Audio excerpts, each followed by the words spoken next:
There's not many places in the District of Columbia where you've got that proximity of a holy space next to many governing or government public spaces. It's really a sanctuary to me. It doesn't look like a church, but it's like really communing with the Lord.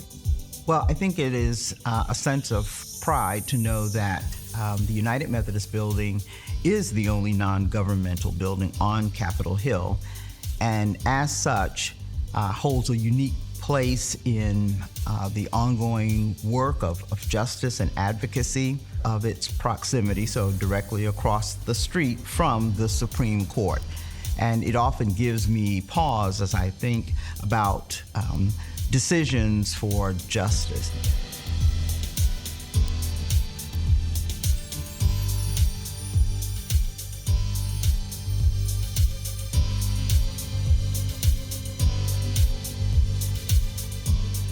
Located at the center of worldly power, the United Methodist Building has given voice to diverse religious communities speaking to the moral issues of the day.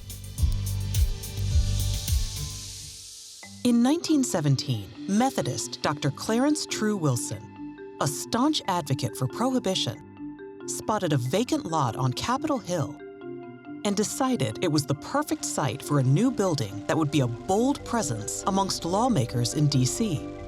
Wilson beckoned Bishop William F. McDowell to witness the sacred location. That was really the moment that the church decided to have this space. And so they raised money, and most of the donations were from small donations of a variety of lay people. Construction of this 5-story building at 100 Maryland Avenue began in 1922 and was completed just 1 year later, becoming the Methodist Episcopal Church's offices, and was dedicated as headquarters for the Board of Temperance, Prohibition, and Public Morals. And the other interesting dimension to that is that they started to see these connections between personal practices of family, piety, and social issues, and how those were impacting communities. These societal concerns align in the work of the temperance movement. Over the years, the United Methodist Church has embraced broader concerns such as child advocacy, labor, civil rights, world peace, women's rights, healthcare, economic and environmental justice. The legacy is carried on in the prophetic work and programs of the General Board of Church and Society. The impactful work also focuses on civil and human rights, peace and justice, economic equity, inclusion and equality concerns, and advocacy for fair policy as compelled by the United Methodist Church. And I think people forget a lot of times about the law part. But that's how we live. We are in a world where we have to follow rules and laws, and these are the ones that we have the ability to make changes and impact to. At the core, changing systems, changing ways of doing things. I know it takes a long time, but we can do it. And I think changing systems is really important for our country. The story of the United Methodist Building expresses the movement of God's Spirit through people advocating for international human rights and justice. Il s'agit du bâtiment du Capitole qui abrite l'Église et société, n'est-ce pas?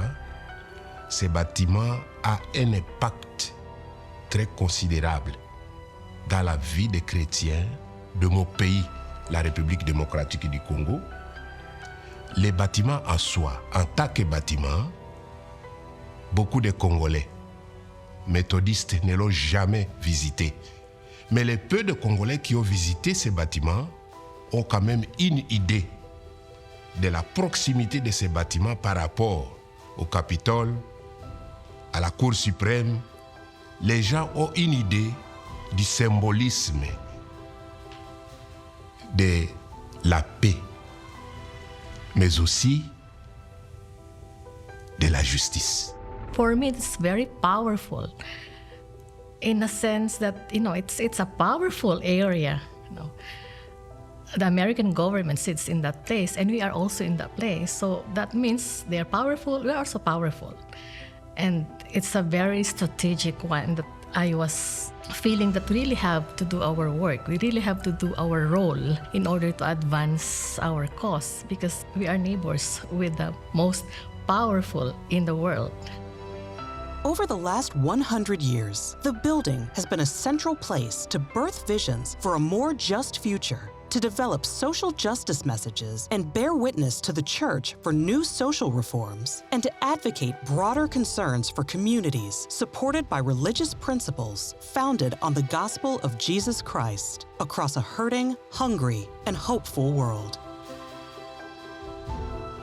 Early on, one of the things that's really important also to know is that the board has held very close relationships and been in conversation with civil and human rights for a long time. We were there in '63 for the March on Washington. We were there during, Voting Rights Act. Then in that interim period when there was a lot happening, building up to really addressing root causes.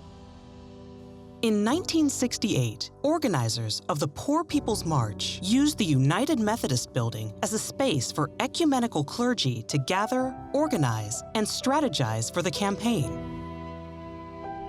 And then a year later, there was really a part two that not many people are aware of, but the same leaders that were working on the Poor People's Campaign came back to advocate for legislation, and we were part of that. On October 19, 1983, Coretta Scott King held a gathering in the Simpson Memorial Chapel the day MLK's birthday became a national holiday, and spoke of her wishes that the holiday would be a meaningful memorial to nonviolence.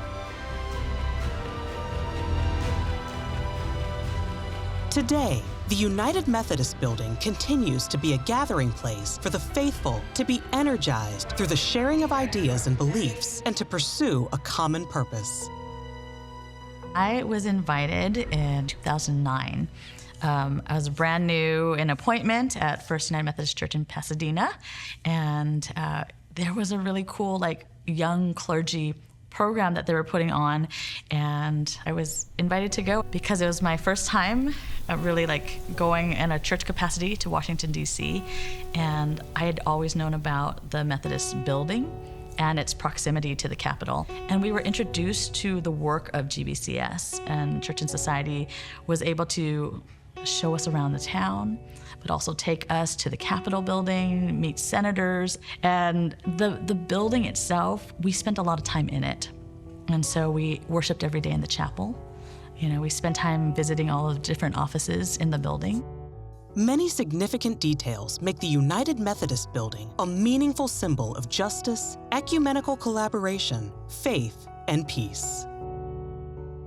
When you walk in, there is a lobby that has different expressions of what the church has said with respect to justice, the matters related to children and society, and they're present in the. Right away you're in a place that cares deeply for those particular persons and issues. And I think that's wonderful. And that backs me, give me a backup actually when it comes to going in this political, social peace activism. So this means something. To have it spelled out, I think it was in marble in front of me in the building. And when I look up in the ceiling, I see those quotes. And there is a view that enables you to see Capitol Hill.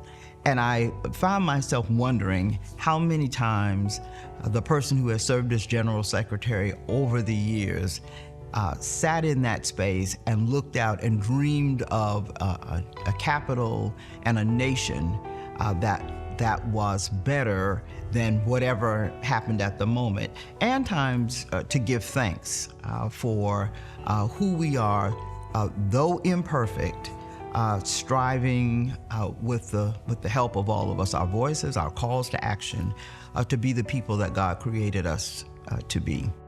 It's such a beautiful, quiet place of retreat and inspiration that can always be part of one's personal time here or part of the group's experience. So mostly, I would say that the finance committee, and sometimes we have to meet with the trustees about issues, so those have been important meetings that have been in the building. Whatever advocacy, whatever decisions that are made also from the United Methodist Building that they bring to the Capitol Hill, it affects us even if we are thousands of miles away from Washington, D.C. Injustice prevails when hopelessness persists. And I've been thinking about that because I think the building is a space of resistance and hope. And I think one of the things that I feel when I come into that building is just a great sense of hope, because people before me had this vision of really responding to the gospel in a way that was pushing for justice and peace. And because of them, I'm walking into that space and continuing that tradition. The importance of the General Board of Church and Society being on the Holy Hill, I think, is really important. It symbolizes the people. It symbolizes our faith. And it symbolizes what we can do to change the world and the systems that we live in today. So I hope that our GBCS building remains for another 100 years. As we look to the horizon, we are encouraged by this structure of Christian witness. We celebrate the United Methodist Building as an instrument to speak truth to power, as well as a sacred space whose inspiration cannot be measured.